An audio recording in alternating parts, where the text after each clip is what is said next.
একটা প্রশ্ন দিয়ে শুরু করি আজকে। তোমার পাশের বসার লোকটা, যে কিনা তোমার মতোই চাকরি করে, তোমার মতোই মাস শেষে বেতন পায়, সে কিভাবে প্রতি বছর একটা করে সম্পদ বাড়াচ্ছে? নতুন গাড়ি, নতুন ফ্ল্যাট, ব্যবসা, সব কেমন করে হচ্ছে তার? তুমি কি কখনো ভেবেছ? না, সে দুর্নীতি করে না, না তার বাবার কোটি টাকার সম্পত্তি নেই। সে শুধু কিছু জিনিস জানে যেটা তুমি জানো না, যেটা কেউ তোমাকে শেখায়নি, স্কুলে শেখায়নি, কলেজে শেখায়নি, এমনকি তোমার পরিবারও কখনো বলেনি। এবং সবচেয়ে ভয়ের কথা জানো কি?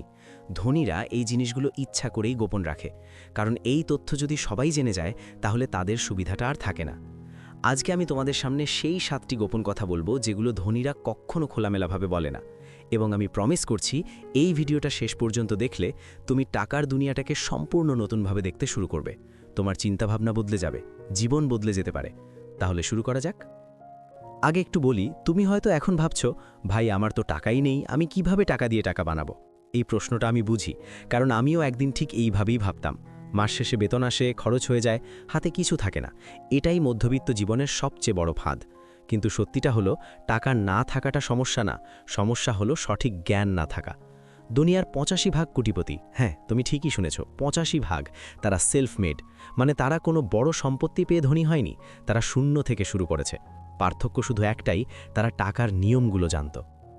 এবার আসো সেই নিয়মগুলো একে একে ভাঙে। প্রথম গোপন কথা, টাকা কখনো ঘুমায় না। তুমি ঘুমাও, কিন্তু তোমার টাকা কি ঘুমায়? ব্যাংকে এফডি রেখে দিলে বছরে হয়তো 6 থেকে 7% সুদ পাও, কিন্তু ইনফ্লেশন মানে মূল্যস্ফীতি প্রতি বছর 8 থেকে 10% তোমার টাকার মান কমিয়ে দিচ্ছে। অর্থাৎ তুমি ব্যাংকে রেখে আসলে প্রতি বছর গরিব হচ্ছ। এটা ধনীরা জানে, তাই তারা টাকাকে কখনো বসিয়ে রাখে না, তারা টাকাকে কাজে লাগায়। ভাবো একটা নদীর কথা, তুমি যদি নদীর গতি আটকে দাও, পানি পচে যায়, কিন্তু পানি যদি বইতে থাকে, সে নতুন জায়গায় যায়, নতুন ফসল ফলায়। টাকাও ঠিক তেমন। দ্বিতীয় গোপন কথা, অ্যাসেট এবং লায়াবিলিটির পার্থক্য। এই একটা কথা যদি তুমি আজকে বুঝে যাও, তোমার আর্থিক জীবন বদলে যাবে। অ্যাসেট হলো সেটা যেটা তোমার পকেটে টাকা ঢোকায়, লায়াবিলিটি হলো সেটা যেটা তোমার পকেট থেকে টাকা বের করে নেয়। ধনীরা সারা জীবন অ্যাসেট কেনে, মধ্যবিত্ত মানুষেরা লায়াবিলিটি কিনে ভাবে অ্যাসেট কিনলাম। যেমন ধরো একটা গাড়ি কিনলে, সেটা কি অ্যাসেট? না, কারণ সেটা তেল খায়, রক্ষণাবেক্ষণ খরচ নেয়, দিন দিন দাম কমে, এটা লায়াবিলিটি। কিন্তু সেই গাড়িটা যদি উবার বা পাথাওতে চালাও, তখন সেটা ইনকাম জেনারেট করছে, তখন সেটা অ্যাসেট। ধনীরা সব সময় নিজেদের জিজ্ঞেস করে, এটা কি আমার পকেটে টাকা আনবে নাকি নিয়ে যাবে? এখন তোমাদের সাথে 2 বন্ধুর গল্প বলি, রহিম আর করিম। দুজনেই একই কোম্পানিতে চাকরি করে, দুজনের বেতনও সমান, মাসে 50,000 টাকা। বয়স দুজনেরই 25। রহিম প্রতি মাসে বেতন পেয়ে ভালো খাওয়া দাওয়া করে, নতুন মোবাইল কেনে, বন্ধুদের সাথে ঘুরতে যায়। মাস শেষে কিছু থাকে না, কিন্তু জীবন তো একটাই বলে মনকে সান্ত্বনা দেয়। করিম প্রতি মাসে বেতন পেয়ে প্রথমেই 10,000 টাকা সরিয়ে রাখে। সেই টাকা দিয়ে সে মিউচুয়াল ফান্ডে ইনভেস্ট করে, বাকি 40,000-এ চলে। 10 বছর পরের ছবিটা দেখো, রহিমের কাছে কিচ্ছু নেই, একই চাকরি, একই সংগ্রাম। করিমের সেই 10,000 টাকার মান্থলি ইনভেস্টমেন্ট কম্পাউন্ড ইন্টারেস্টের জাদুতে 10 বছরে প্রায় 20 থেকে 25 লাখ টাকা হয়ে গেছে। সে এখন চাইলে চাকরি ছাড়তে পারে, অথবা আরও বড় স্বপ্ন দেখতে পারে। পার্থক্যটা কোথায়? শুধু একটা সিদ্ধান্তে, শুধু জ্ঞানে। তৃতীয় গোপন কথা, কম্পাউন্ড গ্রোথ মানে টাকা নিজেই সন্তান জন্ম দেয়। অ্যালবার্ট আইনস্টাইন বলেছিলেন, কম্পাউন্ড ইন্টারেস্ট হলো দুনিয়ার অষ্টম আশ্চর্য। যে বোঝে সে আয় করে, যে বোঝে না সে দেয়। ধরো তুমি আজকে মাত্র 5,000 টাকা ইনভেস্ট করলে, প্রতি বছর 12% রিটার্ন পেলে, যেটা মিউচুয়াল ফান্ডে সম্ভব। 30 বছর পর সেই 5,000 টাকা হবে প্রায় 1.5 লাখ টাকা, কোনো অতিরিক্ত কাজ ছাড়াই, শুধু সময় দিয়ে। এটাই কম্পাউন্ডের শক্তি। টাকা টাকার বাচ্চা জন্ম দেয়, সেই বাচ্চা আবার বাচ্চা দেয়, একটা পরিবার তৈরি হয়ে যায়। চতুর্থ গোপন কথা, মাল্টিপল ইনকাম স্ট্রিম। ধনীরা কখনো একটা আয়ের উৎসের ওপর নির্ভর করে না। তারা জানে একটা দরজা বন্ধ হলে আরও 10টা দরজা খোলা থাকতে হবে। তুমি চাকরি করো, ভালো কথা, কিন্তু সেই চাকরির পাশাপাশি কি তুমি আরেকটা কিছু করছো? ফ্রিল্যান্সিং, ইউটিউব, অ্যাফিলিয়েট মার্কেটিং, ছোট কোনো ব্যবসা। একটা গাছ দিয়ে ঘর হয় না, কিন্তু একটা বাগান দিয়ে পুরো জীবন চলে। পঞ্চম গোপন কথা, নিজেকে আগে পে করো। এটা শুনতে অদ্ভুত লাগছে, বেতন পেলে প্রথমে বাড়ি ভাড়া দাও, বাজার করো, ইএমআই দাও, তারপর যা বাঁচে সেটা সেভ করো, তাই না? এটাই ভুল।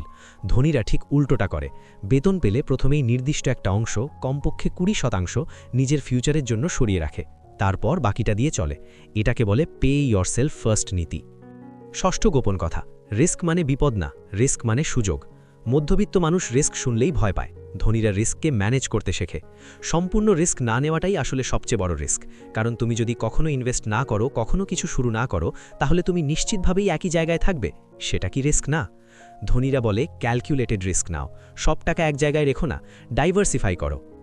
সপ্তম গোপন কথা, ফাইন্যান্সিয়াল লিটারেসি হলো সবচেয়ে বড় ইনভেস্টমেন্ট।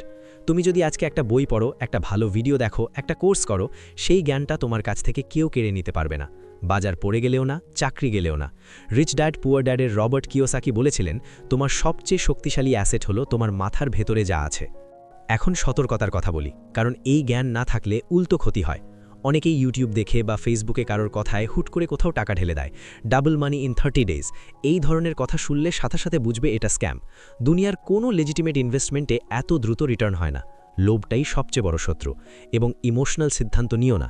বাজার পড়ে গেলেই প্যানিক করে সেল করো না, বাজার উঠে গেলেই উত্তেজিত হয়ে সব টাকা ঢেলে দিও না। ওয়ারেন বাফেট বলেন, যখন সবাই ভয় পায় তখন কেনো, যখন সবাই লোভ করে তখন সাবধান হও। এখন প্র্যাকটিক্যাল শুরু করার পথ বলি, একদম শূন্য থেকে। প্রথমে 1 মাসের জন্য তোমার সব খরচ লিখে রাখো। দেখবে অনেক অপ্রয়োজনীয় খরচ আছে যেগুলো কমানো সম্ভব। সেখান থেকে মাসে অন্তত 2 থেকে 5,000 টাকা বের করো।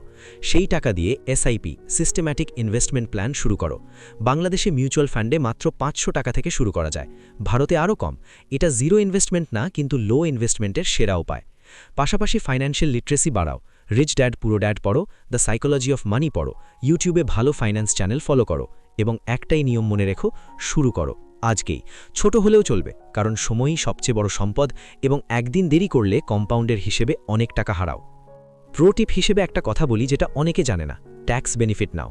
অনেক দেশে ইনভেস্টমেন্ট করলে ট্যাক্সে ছাড় পাওয়া যায়। এই সুযোগটা নিলে আরও বেশি টাকা থাকে তোমার হাতে।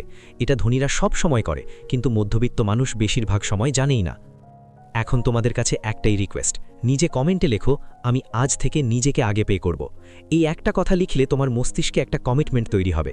সাইকোলজি বলে, যখন আমরা কিছু লিখে ফেলি সেটা পালন করার সম্ভাবনা অনেক বেড়ে যায়। শেষ কথা, তুমি যদি এতক্ষণ ধরে এই ভিডিওটা দেখে থাকো, তার মানে তুমি সত্যিই নিজের জীবন বদলাতে চাও, এবং সেটাই সবচেয়ে বড় কোয়ালিফিকেশন।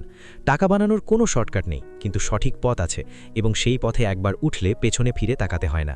এই চ্যানেলে আমরা প্রতি সপ্তাহে এইভাবে সহজ ভাষায় ফাইন্যান্সিয়াল ট্রুথ বলার চেষ্টা করি, যেগুলো কেউ বলে না কিন্তু সবার জানা দরকার। যদি মনে হয় এই কথাগুলো কাজের, তাহলে পাশে থেকো। তোমার মতো আরও মানুষের কাছে এই কথাগুলো পৌঁছে দিতে চাই। ভালো থেকো, এগিয়ে যাও।